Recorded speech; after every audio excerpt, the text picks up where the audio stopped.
Hai, kembali lagi bersama saya. Assalamualaikum warahmatullahi wabarakatuh. Halo, aku Sobibatur Rahma dari kelas 10K, absen 18. Di dalam video kali ini, kita akan membahas mengenai Khulafaur Rasyidin atau Khalifah yang ketiga, yakni Utsman bin Affan. Simak videonya sampai akhir ya. Utsman bin Affan lahir di Mekah pada 5 tahun setelah tahun gajah. Namun ada pendapat lain yang menyebutkan bahwasannya Utsman lahir di Taif. Nasab Utsman bin Affan dengan Rasulullah SAW bertemu di Abdul Manaf. Utsman berasal dari kabilah Bani Umayyah yang pada saat itu dikenal karena kekayaannya. Harta kekayaan yang dipunyai diperoleh dari adanya perdagangan. Dari usia remaja, Utsman sudah berdagang di berbagai negara. Salah satu teman dagang Utsman adalah Khalifah Abu Bakar As-Siddiq. Melalui Khalifah Abu Bakar pula, Utsman kemudian masuk ke dalam agama Islam. Rasulullah menikahkan Utsman dengan salah satu putrinya, yakni Ruqayyah. Dan sepeninggalnya Ruqayyah, Utsman dinikahkan kembali dengan putri Rasulullah yang bernama Ummu Kulthum. Oleh karena itu, Utsman diberi julukan sebagai Zunnurain yang artinya pemilik dua cahaya. Utsman sangat kaya raya dan ia juga dermawan. Pada beberapa perang, Utsman menyedekahkan hartanya untuk membantu peperangan. Salah satunya adalah Perang Tabuk. Di dalam Perang Tabuk, Utsman menyumbangkan 940 unta, 60 domba, serta 10.000 dinar untuk membantu orang-orang yang kesusahan dalam Perang Tabuk. Utsman juga menyedekahkan hartanya untuk kepentingan Islam yang lainnya. Terpilihnya Utsman bin Affan sebagai khalifah yang ketiga. Seperti yang saya jelaskan, di masa Umar bin Khattab, sebelum meninggalnya beliau, ia membentuk Dewan Syura yang terdiri dari 6 orang, dan salah satu di antaranya menjadi ketua Dewan Syura, yakni Abdurrahman bin Auf. Dan rumah Abdurrahman bin Auf lah yang menjadi tempat perkumpulan para Dewan Syura dan Umar bin Khattab dalam melaksanakan pemilihan atau perencanaan orang yang akan menjadi penerusnya Umar bin Khattab. Nah, dari perencanaan itu, mayoritas orang berpendapat bahwasanya Utsman bin Affan lah yang setuju, yang cocok untuk menjadi khalifah yang selanjutnya. Karena banyak yang setuju akan hal itu, Utsman bin Affan akhirnya ditetapkan untuk menjadi penerusnya Umar bin Khattab. Nah, kemudian setelah 3 hari Umar bin Khattab meninggal, akhirnya Utsman bin Affan resmi diangkat sebagai khalifah penerusnya. Kebijakan dan strategi Utsman bin Affan. Utsman menjadi khalifah selama 12 tahun. Selama masa pemerintahannya, ia banyak melakukan kebijakan dan strategi. Di antaranya adalah mengkodifikasi Al-Quran. Semakin lama, wilayah dakwah Islam semakin luas dan berkembang. Oleh karena itu, kebutuhan akan Al-Quran juga semakin meningkat.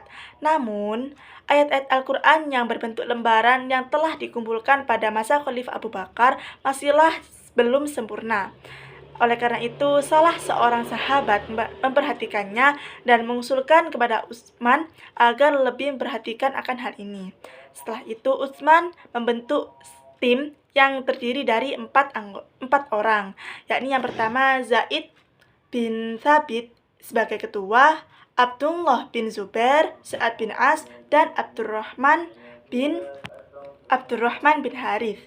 Nah, tim ini bertugas untuk menyeragamkan surah-surah dan menyalin Al-Quran sesuai dengan dialek Quraisy serta menggandakannya menjadi 7 buah. Nah, yang sudah digandakan ini bernama mushaf. Satu mushaf diletakkan di Madinah dan diberi nama Mushaf Al-Imamah.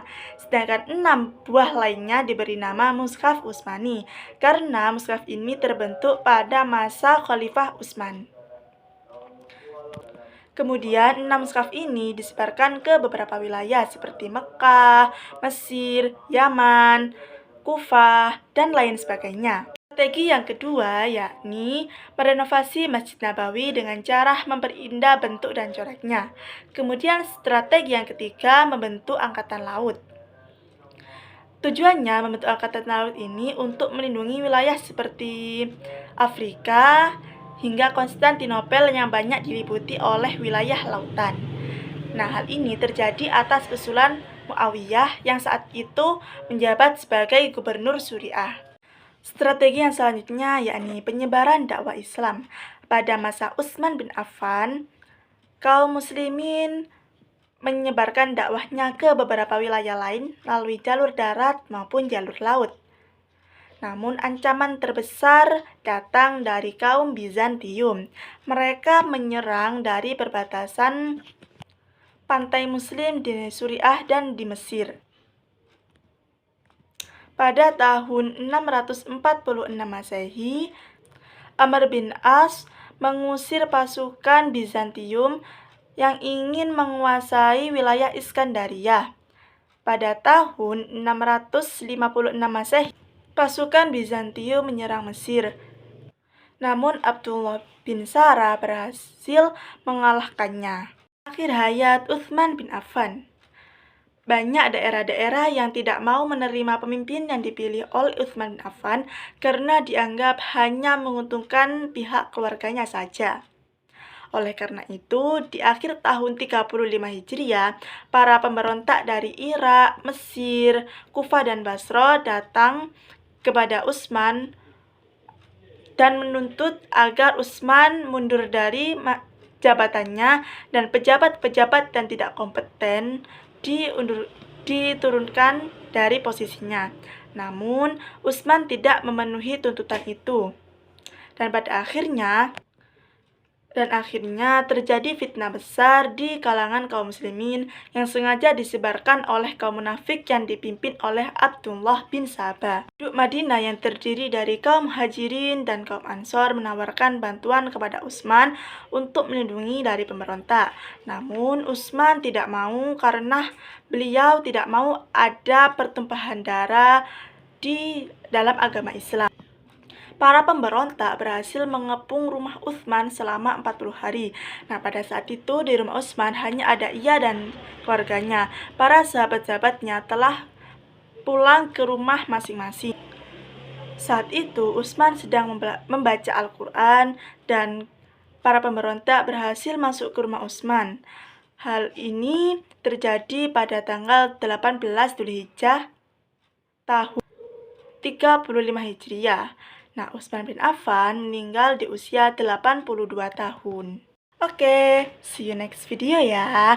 Terima kasih sudah menonton. Assalamualaikum warahmatullahi wabarakatuh.